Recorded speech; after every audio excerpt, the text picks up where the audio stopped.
On Christmas morning, I overheard my wife telling her sister in the guest room, "He's so pathetic. I faked every smile. Every gift I bought him was from his own credit card. He's like a trained dog." They both laughed while I sat alone downstairs. I just smiled and I waited until everyone left. 2 weeks later, her sister texted. She's screaming. Please answer her. Hey Reddit.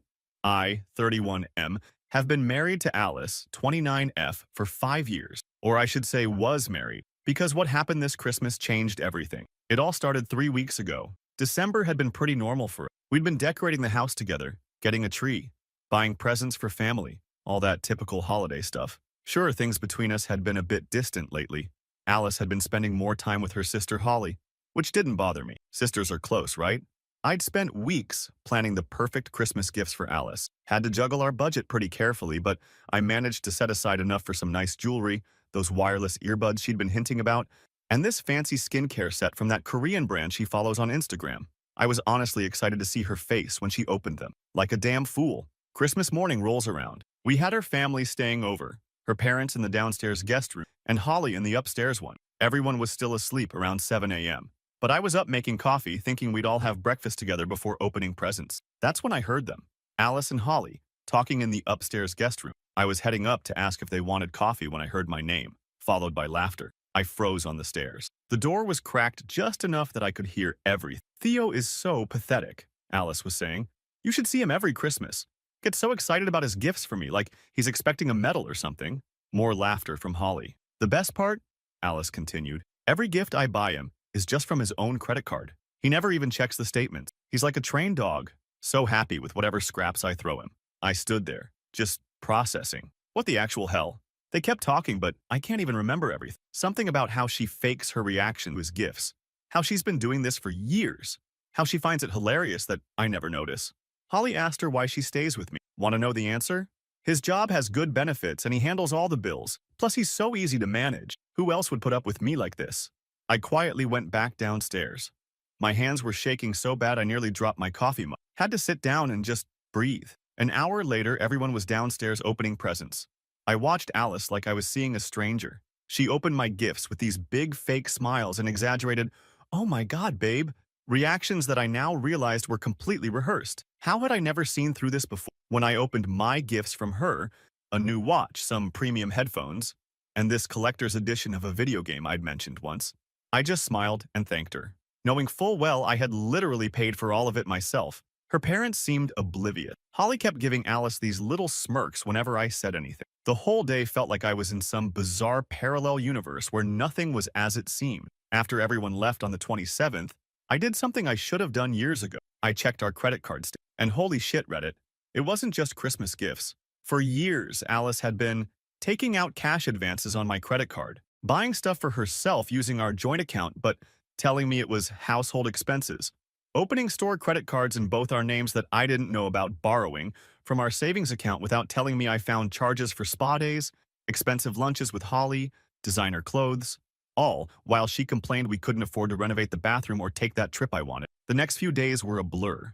I functioned on autopilot, went to work, came home, pretended everything was normal, but inside, I was seething. Alice didn't suspect anything. She was too busy playing with her new jewelry and posting pictures of what my amazing husband got me for Christmas on social media. The comments were all, "You're so lucky," and "husband goal," and I just wanted to scream. Every night when she fell asleep, I'd lay there staring at the ceiling, replaying that conversation in my head. He's like a trained dog. 5 years of my life with someone who saw me as a joke, as a goddamn ATM with legs. I started digging deeper into our finances, found out she'd been sending money to Holly too. Hundreds of dollars every month from our savings. For what? Who knows, probably just because she could.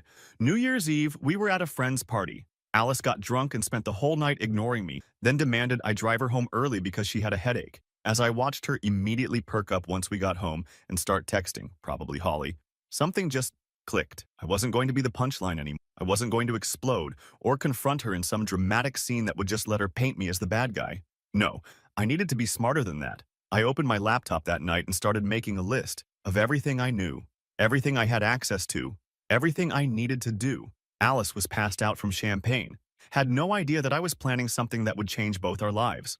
The trained dog was about to show some new tricks. That was 2 weeks ago. Since then, I've been methodically working through my list, setting things up, moving pieces around. Alice has noticed I've been a bit quiet, but I just blamed it on a work project. She believed me, because why wouldn't she? In her mind, I'm still that oblivious idiot who never questions anything. Yesterday was the last piece of the puzzle.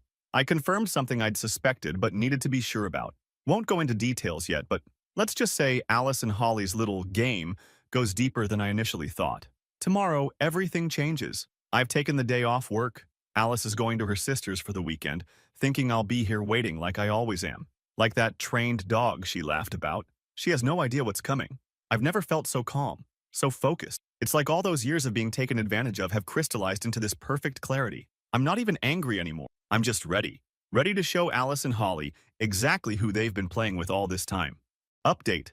OP here with the update you've all been waiting for. First off, thank you for all the comments, DMs, and awards on my last post. Never expected that kind of response. Reading your messages has been both validating and honestly a bit overwhelming. So, the last 2 weeks. Where do I even start? After discovering Alice's betrayal, I went through this weird calm phase, like unnaturally calm. I wasn't sleeping much, maybe 4 hours a night, but my mind was razor sharp. It's like all those emotions got channeled into pure focus. The morning after my last post, I noticed something strange. Alice asked if I wanted coffee while she was making some. She never does this. In 5 years of marriage, I've always made my own coffee. It was like she sensed something was off and was trying to be extra nice. Too little, too late. First thing I did was call my bank. Had to take my lunch break sitting in my car for privacy. Changed all my passwords, set up two-factor authentication, and requested new cards. Told them my wallet felt sketchy after a trip to the grocery store. They overnight shipped everything to my workplace, not home. When Alice texted asking why there was a fraud alert on our joint account, I just said I was updating security after reading about some data breach online. She bought it without question. The irony of her being concerned about fraud, LOL. Next, I started a journal documenting everything. Screenshots of bank statements, credit card bills, records of all those gifts she'd given me. Photographed items around the house I'd paid for that she claimed were gifts. This wasn't just for divorce purposes. It was for my own sanity, to remind myself I wasn't crazy. Day by day, I made small changes. Stopped doing her laundry, always did mine plus hers before. Didn't ask her what she wanted for dinner every night. Started going to the gym after work instead of rushing home. Declined attending her friend's birthday dinner, something I'd never done before. Stopped texting her during the day to check in. Nothing dramatic enough to trigger alarm bells, but enough that she noticed. On day 4, she actually asked if everything was okay. I just shrugged and said work was stressful. The old Theo would have apologized profusely and tried to make it up to her. Not anymore. While all this was happening, I was also taking care of the bigger stuff behind the scenes. Found an apartment. Nothing fancy, just a 1-bedroom about 20 minutes away. Paid the deposit and first month's rent from my personal savings account that she didn't know about. Started it 2 years ago for a surprise anniversary trip. Guess that was never happening now. Called a buddy from college who's a financial advisor. Met him for catching up drinks where we actually spent 3 hours going through my finances. His face, when I showed him what Alice had been doing, man, he helped me create a step-by-step plan to disentangle everything. One of the hardest parts? Not reacting when Alice would do or say something that now seems so obviously manipulative, like when she surprised me with takeout from my favorite place, paid for with my card, then expected endless gratitude. Or when she complained about how tight money was after she'd spent $300 on new clothes. I kept thinking about all the red flags I'd missed over the years.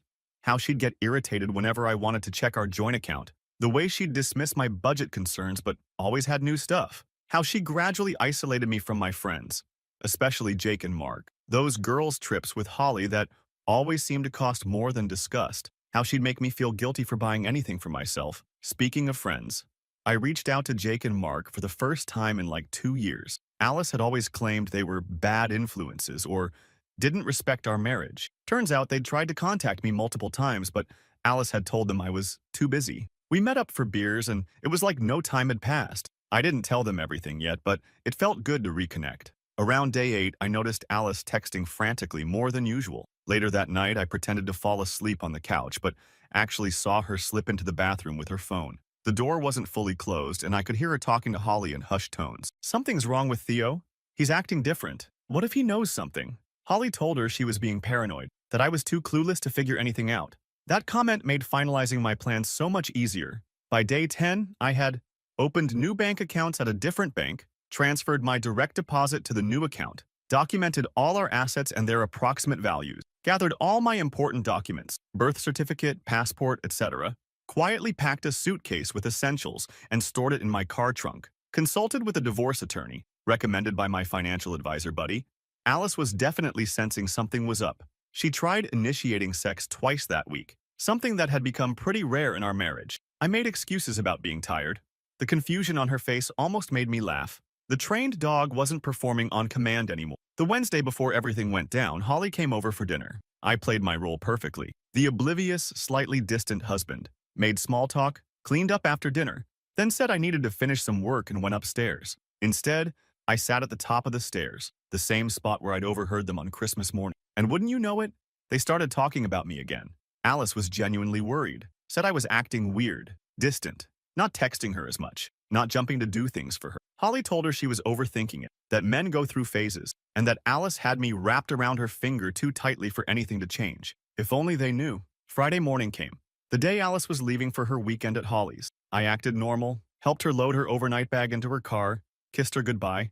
She seemed relieved that I was being normal again, said she'd miss me. I smiled and said I'd miss her too. As soon as her car disappeared down the street, I sprang into action, called a moving company I'd already arranged. They arrived 30 minutes later. In 3 hours, we loaded up all my furniture, stuff I'd brought into the marriage, my electronics, clothes, personal items, things I could prove I'd purchased with documentation, half of our kitchen items, being fair.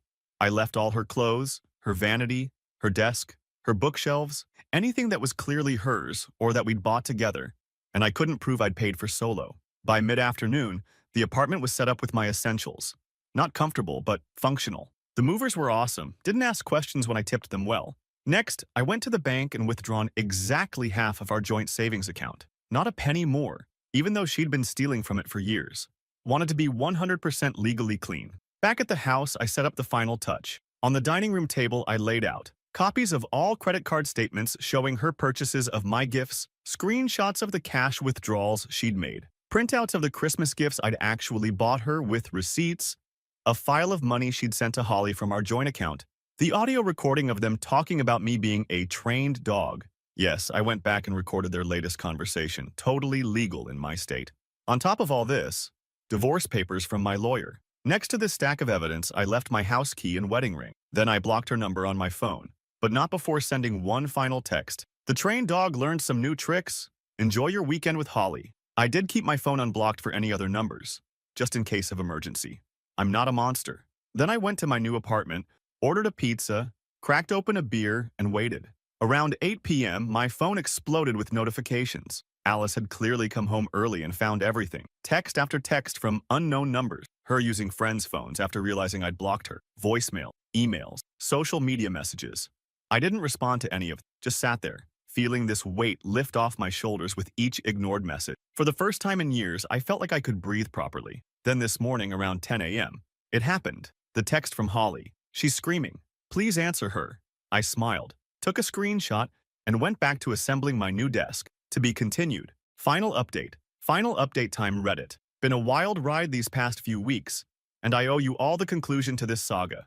Thanks for riding this emotional roller coaster with me. So, that text from Holly. She's screaming. Please answer her. I stared at it for a good 10 minutes before doing anything. Part of me felt this twisted satisfaction. Another part felt empty, like I'd been running on pure adrenaline for 2 weeks and suddenly my body remembered to be exhausted. I didn't respond right away. Finished assembling my IKEA desk, those damn hex wrenches, am I right? Made some coffee, and took a shower. My phone kept buzzing. More texts from Holly. This isn't funny anymore, Theo. She's having a breakdown. At least tell me where you took everything. She called your work and they said you took vacation days. That last one actually made me laugh out loud. Yeah, I'd planned for that too.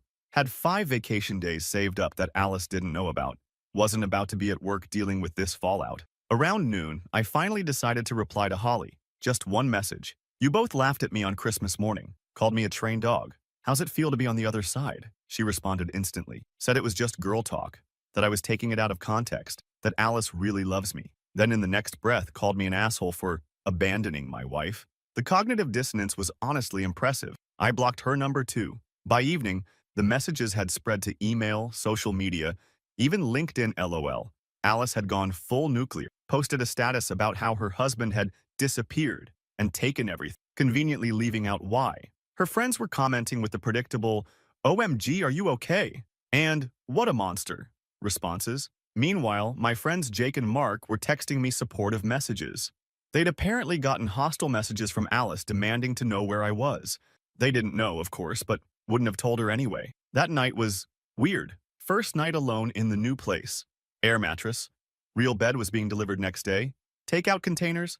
Half-unpacked boxes everywhere. The silence was deafening after years of Alice's constant talking, TV shows, phone calls with Holly.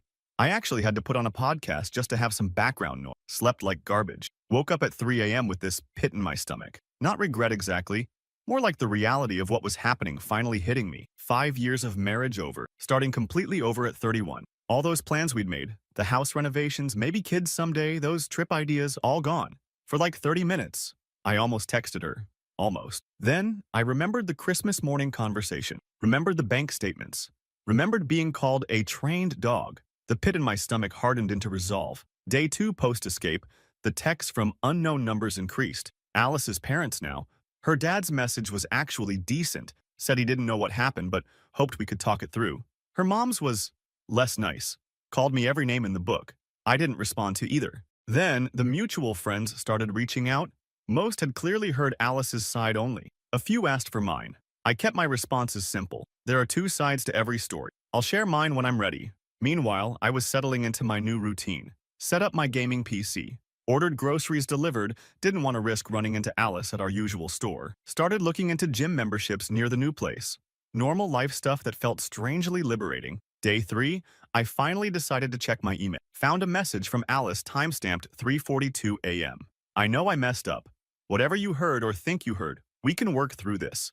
Please just talk to me. The house feels empty without you. I didn't mean. Holly was pressuring me to act cool and detached. You know how she is? Please come home. We can fix this. Classic Darvo. Deny, attack, reverse victim, and offender. Blaming Holly? Saying I think I heard something? The audacity was actually impressive. I forwarded it to my lawyer without responding. Later that day, I got a call from an unknown number. Against my better judgment, I answered. It was Holly, calling from a friend's phone. She sounded different, subdued. Said Alice had been staying with her since finding the house empty. Said Alice hadn't slept, was barely eating, had called in sick to work, then dropped the bomb. Alice had maxed out her personal credit cards already. Without access to my income and our joint accounts, she was apparently in serious financial trouble. Not my problem. I told Holly exactly that, then added that perhaps Alice should have thought about financial independence before treating me like an ATM for 5 years. Holly started to cry, actually apologized for her part in everything, said she never thought it would go this far. I almost felt bad for her. Almost. Then I remembered her laughing at the trained dog comment and my sympathy evaporated. Before hanging up, I told Holly one thing. Tell Alice my lawyer will contact her next week. That's the only communication she's getting from me. Week 1 became week 2. I settled into my new place, hung some pictures, bought plants. Always wanted houseplants, but Alice said they were messy. The divorce paperwork was moving forward, slower than in movies, faster than I expected. Alice's approach shifted from rage to desperate bargaining. Flowers delivered to my work. How did she even find out I was back? A handwritten letter in my mailbox, definitely stalking me. Even a sad playlist shared to my Spotify, immediately blocked. Through it all, I maintained radio silence. Let the lawyers handle everything. The financial fallout hit her hard. Found out through a mutual friend that she had to get a roommate for our house. Couldn't afford the mortgage alone. That roommate? Holly. The irony was chef's kiss. 3 weeks post-escape, we had our first and only face-to-face meeting with lawyers present. Walking into that conference room and seeing Alice for the first time was intense. She looked smaller somehow, tired, hair pulled back messily, not the perfect styling I was used to seeing. The moment she saw me, she started crying, tried to approach me, but her lawyer held her back. My lawyer laid out my terms, selling the house and splitting proceeds, even though I'd put down most of the down payment. Division of assets already completed. What I took was documented as mine. No alimony. We'd both worked throughout the marriage. Clean break. No contact. Her lawyer countered with some ridiculous demands. She wanted the house, wanted me to pay outstanding credit card debt, wanted alimony. My lawyer simply pushed across the folder of evidence. The credit card statements, the recordings, the documented financial abuse. Alice's face when she realized I had receipts for everything, priceless. Her lawyer's expression changed too. They asked for a private consultation, and when they returned, their demands had shrunk considerably. We didn't settle everything that day, but the tone was set. This wasn't going to be Alice getting her way again. This was consequent. Outside the meeting, Alice tried one last time, grabbed my arm in the parking lot. Her lawyer had already left. She was crying, mascara running, saying she'd change, she'd get therapy, she'd never talk to Holly again if that's what I wanted. For a split second, I remembered the Alice I fell in love with. The woman who used to laugh at my bad jokes, who nursed me through that terrible flu 3 years ago, who looked so beautiful on our wedding day. Then I remembered Christmas morning. He's like a trained dog. I gently removed her hand from my arm and said the only words I would directly say to her, I deserve better than being someone's joke. So do you.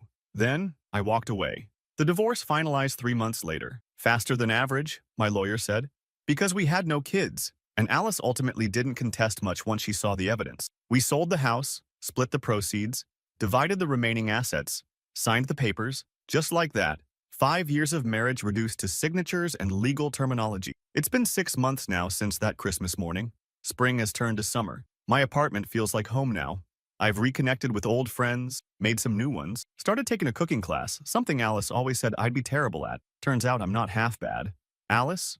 Last I heard through the grapevine, she's still living with Holly. Apparently, their perfect sister relationship cracked under the pressure of actually living together. Holly's boyfriend moved out when Alice moved in. The financial strain showed Holly who Alice really was, someone who takes and takes. Sometimes at night, I still find myself thinking about everything. Not with regret, but with this strange sense of wonder. How did I not see it for so long? Why did I accept being treated that way? Therapy is helping me understand that it wasn't weakness, it was trust. I trusted someone who didn't deserve it. Yesterday, I got a friend request on Instagram from Alice.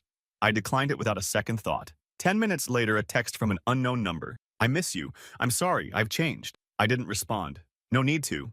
That chapter is closed. The trained dog learned new tricks, found a new home, and is finally off the leash. And you know what? Freedom feels pretty damn good.